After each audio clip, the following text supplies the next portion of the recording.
Vamos lá, retornando então da nossa segunda aula. Duas perguntas aí do intervalo. A primeira delas é essa situação dos filhos de Maria, ou dos irmãos de Jesus. Mateus capítulo 13, versos 54 a 56. Mateus 13,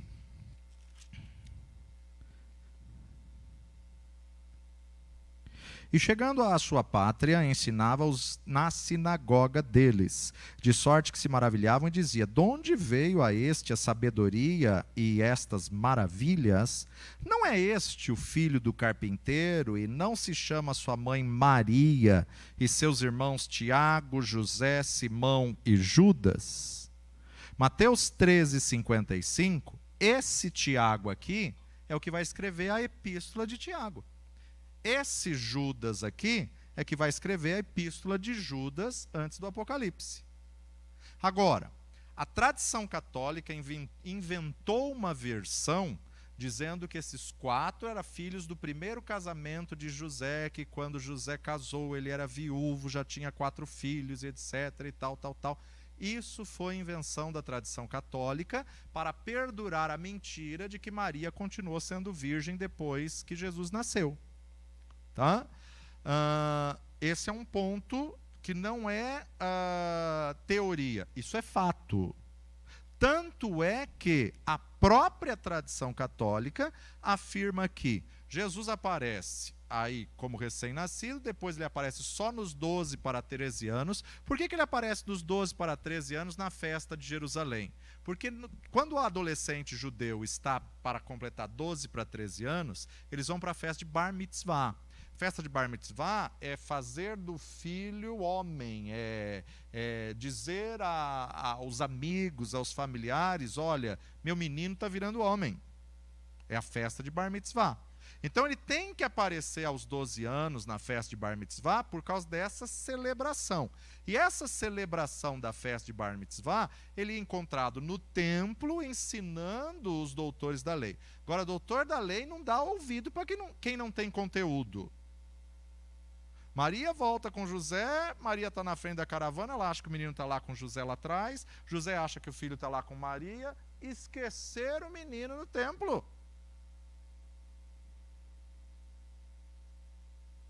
E quando volta, ela está desesperada. Filho, o que é isso que você fez? Ué, convinha cuidar dos negócios do meu pai. Agora, ele não aparece mais até os 30 anos. A própria tradição católica fala que ele teve que trabalhar, porque acredita-se que José morreu quando Jesus tinha 14 ou 15 anos, já morreu, o pai. Então já tinha os filhos, já tinha os irmãos. Quando ele tinha 14 ou 15 anos, ele tem que assumir a marcenaria. Quando ele assume a marcenaria, quem assume a marcenaria? Primogênito. Então, se esses outros homens fossem filho de José, eram eles que assumiriam a marcenaria. É o primogênito que tem que assumir. Se ele é o caçula, como que ele vai assumir? O caçula não assume a responsabilidade da casa. Quem assume a responsabilidade da casa pela tradição judaica tem que ser o primogênito. Tanto é que o primogênito tem direito a herança dobrada, porque é ele que cuida dos pais, é ele que vai responsabilizar pelo pagamento das contas, é ele que vai fazer tudo, por isso que ele tem a porção dobrada na divisão da herança. Quando Jacó pede a primogenitura de Esaú, ele está pedindo a bênção da primogenitura, mas quando o pai tem 2 filhos e morre, divide-se a herança em 3, e 2 partes é do primeiro, e a terceira parte é do segundo. Agora, Jacó sai sem a herança nenhuma. Por isso que Esaú não ficou bravo quando reencontraram. Espera aí, que herança que ele roubou? A bênção. Mas Esaú está lá preocupado com a bênção? Esaú era terreno, humano. Não, meu irmão foi embora, não levou nenhuma vaca, nenhum camelo, nenhuma ovelha, não levou nada. O que eu tenho que perdoar ele? Só as palavras que meu pai falou, tudo bem. Que ele não priorizava a bênção. Jacó priorizava a bênção. Agora, você tem Jesus como primogênito, que aproximadamente 14, 15 anos, ele teve que cuidar da marcenaria até os 30, porque era com 30 anos que você tinha voz ativa para falar em público. Então, por isso que ele tem que esperar até os 30. Por isso que ele é batizado aos 30. Por isso que começa o ministério dele aos 30. Por causa da tradição católica. Aí, tradição judaica, perdão. Aí o que acontece? Olha o que o texto continua dizendo. E seus irmãos, aqui, não é este o filho do carpinteiro, e não se chama sua mãe Maria, e seus irmãos, Tiago, José, Simão e Judas? Essa palavrinha aí que está em Mateus 13:55, seus irmãos, no original em grego está, os nascidos do mesmo ventre. No original não tem sombra de dúvida que é filho de Maria e não de José. Os nascidos do mesmo ventre, ventre materno, ao qual ele foi o primogênito e os outros são os menores. Se os outros são menor, é ele que tem que deixar uma garantia quando ele vai sair para cumprir o seu ministério, ele, aos 30 anos, ele tem que deixar a mãe com garantia financeira para que os filhos não morram de fome. Tanto é que o encontro de Jesus no seu ministério com viúvas que morrem o filho único, ele ressuscita. Por quê? Porque essa mulher vai ser despejada e vai ser pedinte na rua. Ela não tinha direito de trabalhar e trazer sustento. O filho é a garantia que vai pagar as contas. O filho morreu, a viúva não tinha vez. O ministério de Elias, o ministério de João Batista, o ministério de Eliseu, cuidar das viúvas e dos órfãos. Por quê? Porque a viúva não tinha vez nenhuma. Então a gente observa aí algumas coisas. Primeiro, os nascidos do mesmo ventre. Quem? Tiago, José, Simão, Judas. E não estão entre nós todas as suas irmãs? Além desses 4 irmãos, Jesus 5, Maria tinha mais filhas. O judeu não evita filho, gente.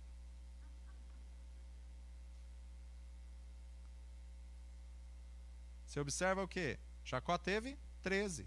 12 homens e uma mulher. Esaú teve o quê? 12. Então é difícil o judeu ter um filho só, ter 2 filhos só. Aqui está Jesus mais 4 irmãos e suas irmãs. Já que a gente está aqui nesse ponto da aula, vale dizer também, Deus nunca foi machista. O que eu vejo de pastor pregando, Deus machista, que só conta o homem, que só o homem era contado, etc. Gente, vamos entender qual é a essência do Antigo Testamento. Estamos entre adultos, é o homem que tem sêmen, é o homem que tem semente. A mulher não tem semente. Então, o homem é contado porque a semente vem dele. O casamento acontece do homem com a mulher, e o casamento original e real é o sobrenome do homem que vem para a mulher.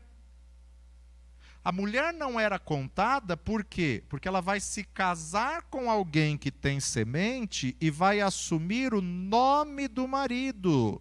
Então, só por isso ela não é contada. Não é por menosprezar, não é por não considerar, não é por nada disso. É porque na repartição da herança, lembra lá da briga das filhas de Axa, Axa, né? A filha que vai requerer a herança. O que acontece de Caleb? Elas não têm direito à herança porque, na verdade, elas se casaram, o pai não tem filho homem, não perpetua o nome na linhagem, e na verdade elas têm agora uma condição: a herança só vai ser tua se você casar com pessoas da mesma tribo, porque aí a herança não sai da mesma tribo.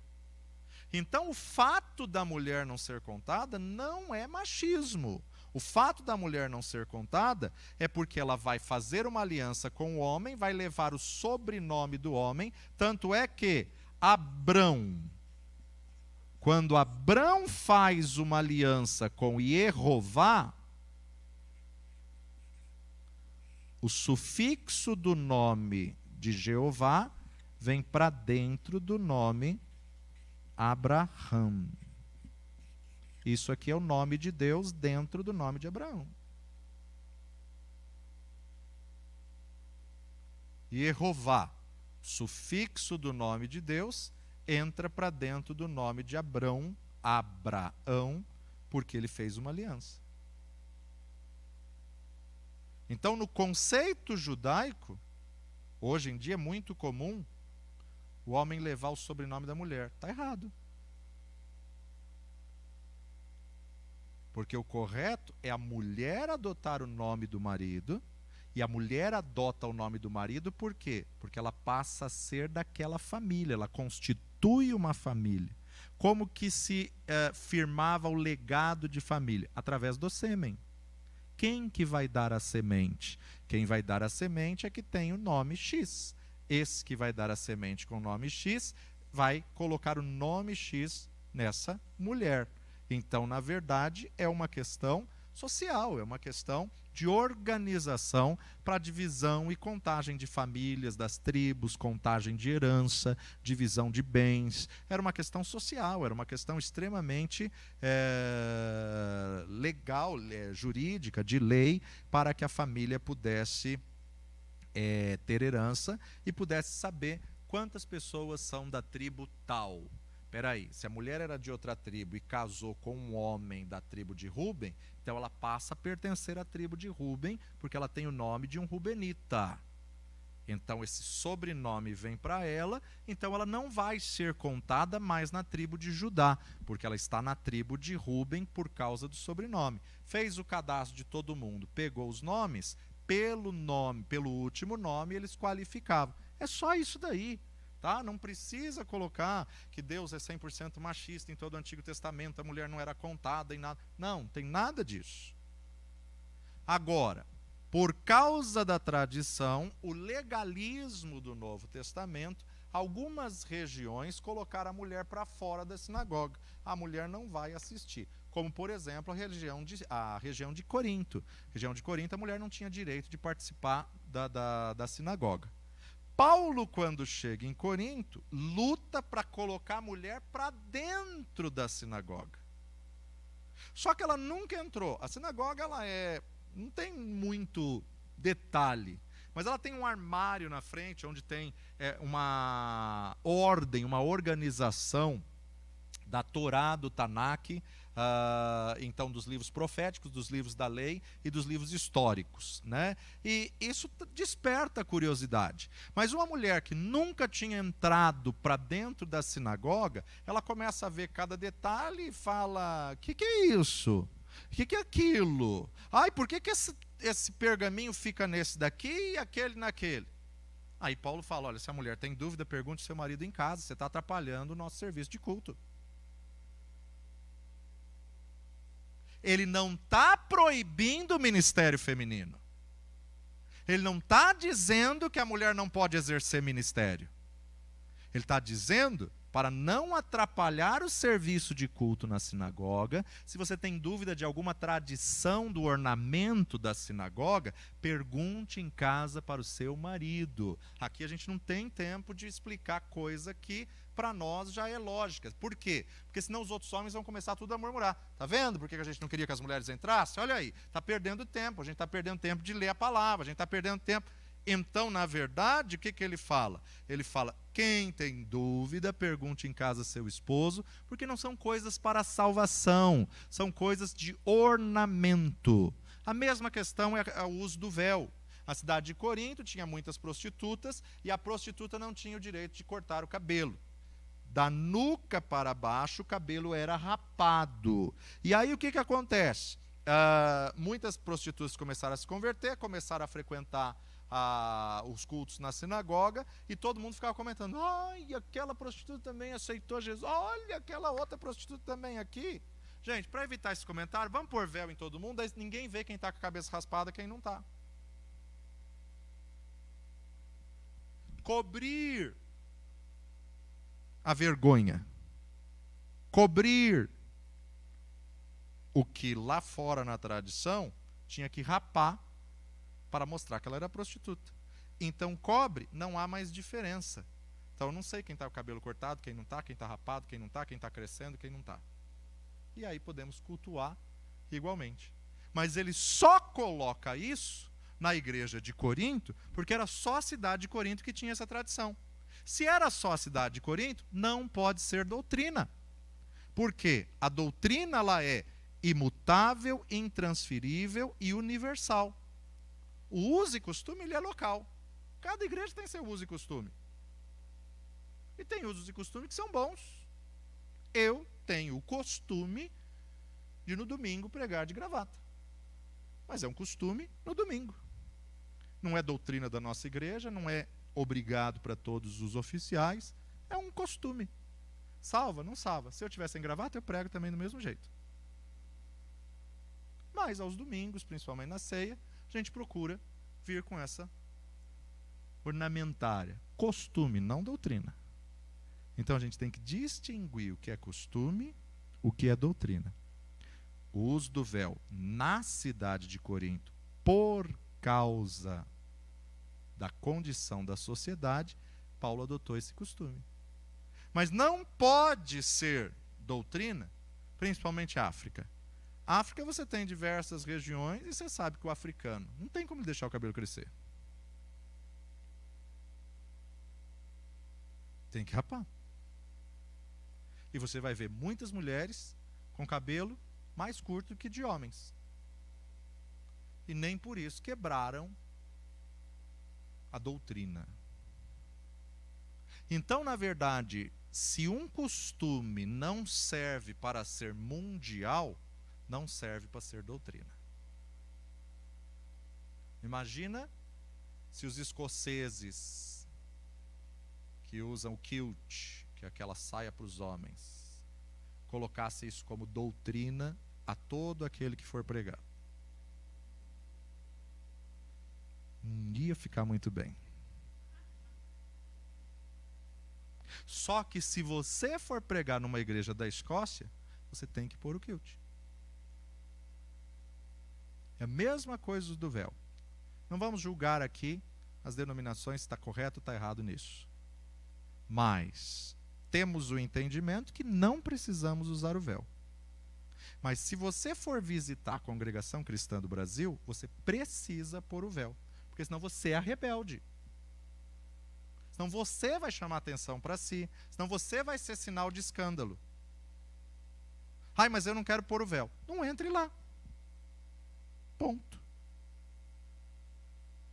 Agora, da mesma forma que se qualquer uma da congregação cristã vier visitar a nossa igreja, ela precisa tirar o véu. Já pus 3 aqui da igreja para fora. Por quê? Para ela não nos causar escândalo e não nos causar confusão. Então ela se sentou mais ou menos ali onde está a irmã Vitória, e eu peguei e falei com toda a educação: irmãzinha, por gentileza, nós não temos o costume do uso do véu. Mas eu não sei orar sem ele. E falei: então vá orar na tua igreja. Aqui não. Ai, como o pastor foi mal educado. Não. Se eu deixar ela com véu, semana que vem tem 10 mulheres com véu na cabeça.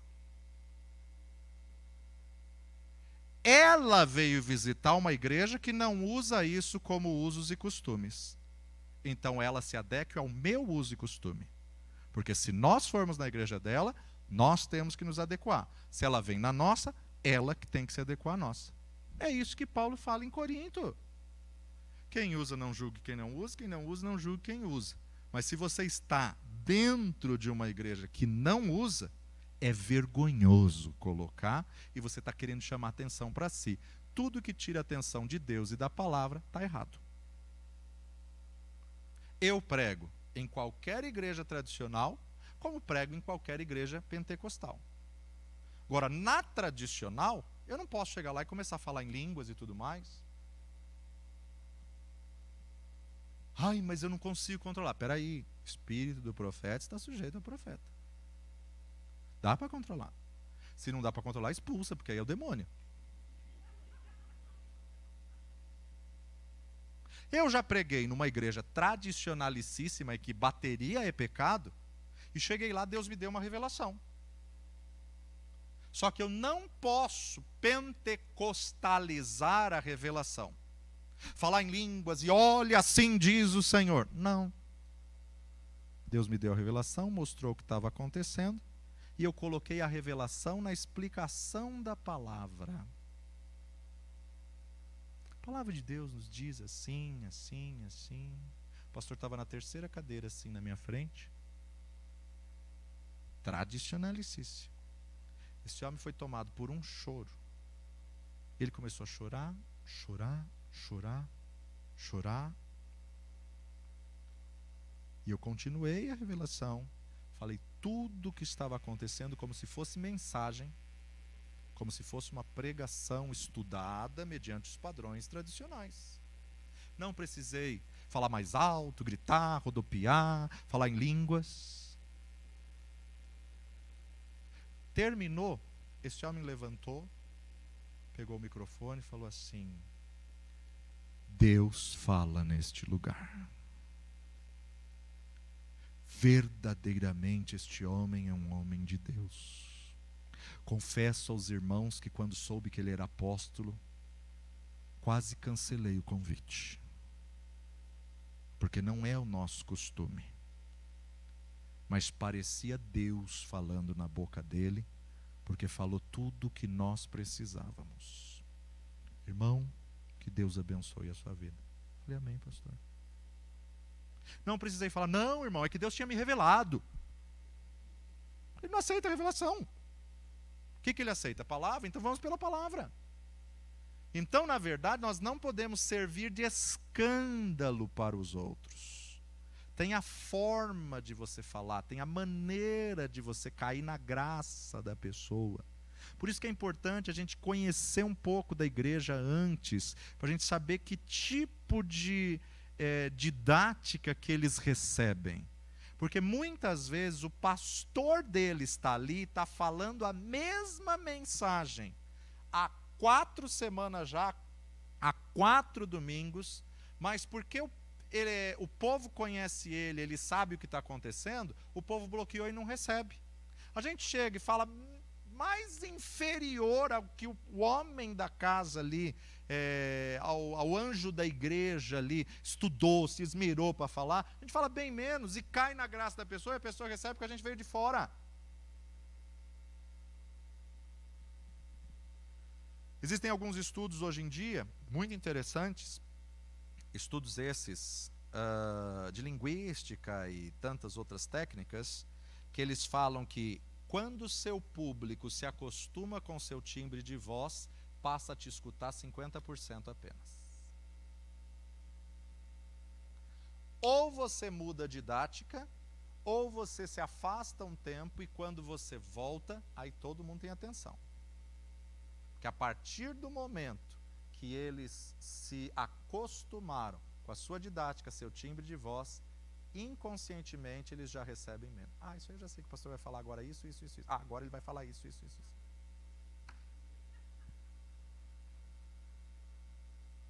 Sinal de... Efésios 1:10. De tornar a congregar em Cristo. Ele está mandando uma carta para quem? Para os irmãos de Éfeso, que tem lá um templo de Diana dos Efésios, que tem lá um povo místico, um povo mágico, e agora ele fala de voltar todas as coisas a convergir em Cristo, de tornar a congregar em Cristo todas as coisas na dispensação da plenitude dos tempos, tanto as que estão nos céus como as que estão na terra. Deus fez convergir todas as coisas em Cristo, que é o verbo, que é a palavra, que é o logos. O sonho supremo de Deus é de trazer tudo de volta para Cristo, aonde desde o início seria unir o divino com o humano, colocar os céus junto à terra. Verso 11. Nele digo, em quem também fomos feito herança, havendo sido predestinados, conforme o propósito daquele que faz todas as coisas, segundo o conselho da sua vontade. Nós temos uma herança que nos auxilia a alcançar o seu propósito. Então nós devemos permitir que a sua vontade governe a nossa vida. Filipenses capítulo 2, verso 12 e 13. 2,12 de Filipenses. De sorte que, meus amados, assim como sempre obedecestes, não só na minha presença, mas muito mais agora na minha ausência, assim também operai a vossa salvação com temor e tremor, porque Deus é o que opera em vós tanto querer como efetuar segundo a sua boa vontade. Versículo 12 de Efésios 1.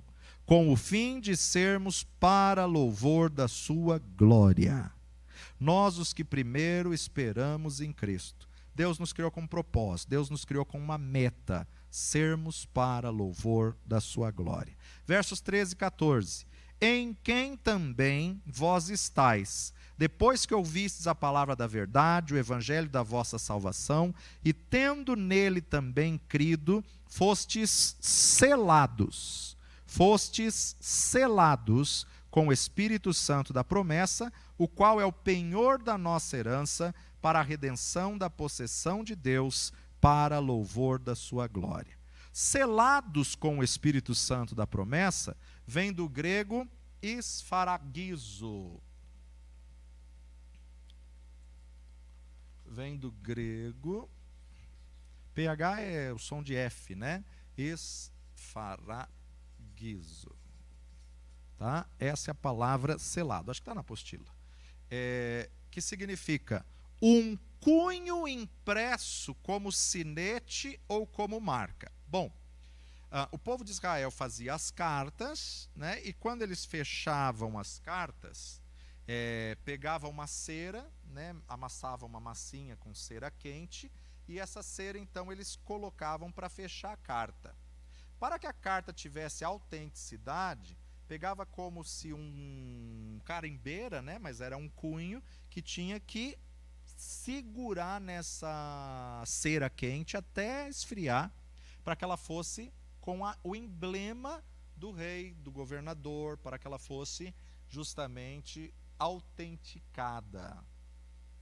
Recentemente, agora, acho que outubro, eles encontraram selos de 2 reis do reino dividido, tá maior repercussão, né? Eu trabalhei lá quando a gente fez o estudo na Universidade Hebraica, a gente passou 2 dias trabalhando em arqueologia para poder ver se encontrávamos alguma peça, alguma coisa, né? Teve 3 pessoas da nossa caravana que encontrou. É uma festa quando se encontra, é uma estrutura muito bem montada, e eles já veem a veracidade, já vê o ano, já data tudo. Quando eles encontram alguma coisa, eles já têm lá os seus processos e seus métodos para descobrir de que período que é. E a gente estava fazendo a exploração de um sítio que era território de Davi. Tanto recentemente eles encontraram qual foi o terraço que Davi viu para a casa de Batseba, encontraram agora recentemente, porque é até interessante, não dá tempo de eu entrar nisso, mas o ano que vem a gente vai falar muito sobre isso na matéria do ano que vem. Mas a cidade de Davi, ela é murada, né, onde tem as 12 portas e tudo mais, e uma arqueóloga escocesa falou, gente, se esses muros foram reconstruídos em outro período, fora do perímetro, a gente está tão preso aqui dentro e já explorou tanto, a senhora está louca, tira isso da sua cabeça. Ela falou, olha, eu acho que está errado, eu acho que a cidade de Davi é isso aqui, olha.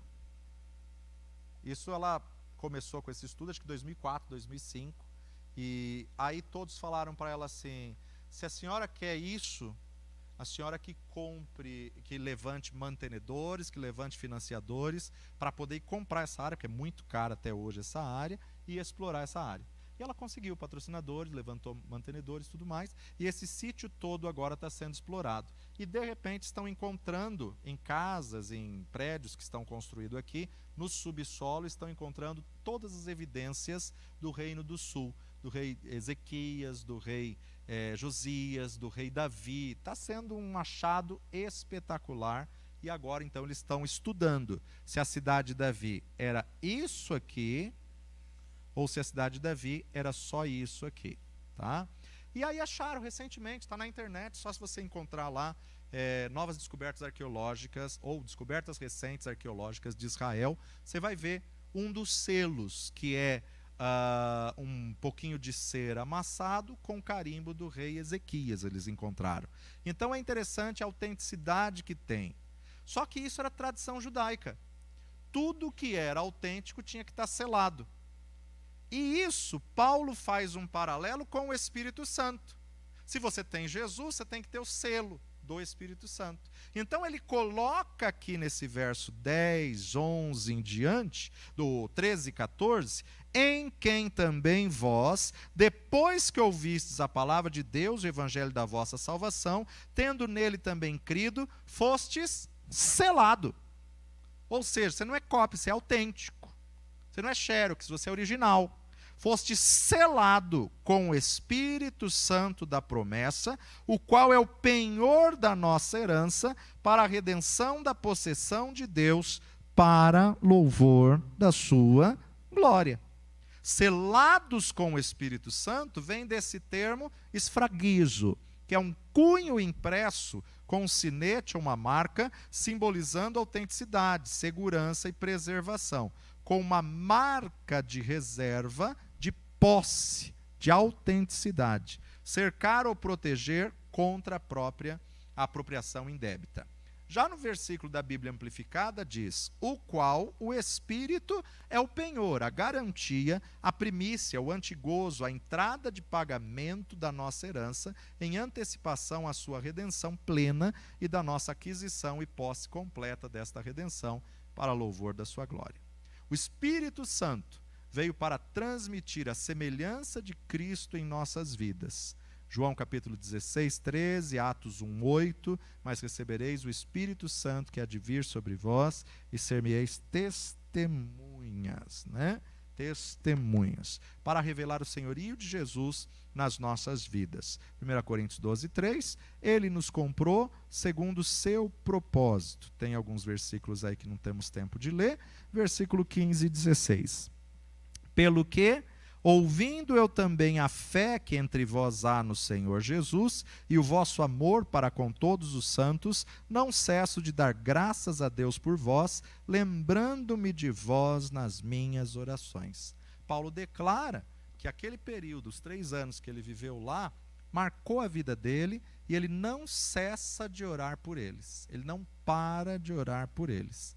A oração encontra-se nos versículos seguintes, a oração que ele vai fazer, né, a partir do versículo 17, que é interessante a gente ver como que ele orava por cada igreja que ele passou, como que ele tinha esse compromisso. E a oração que ele vai fazer vai do versículo 17 até o final, versículo 23.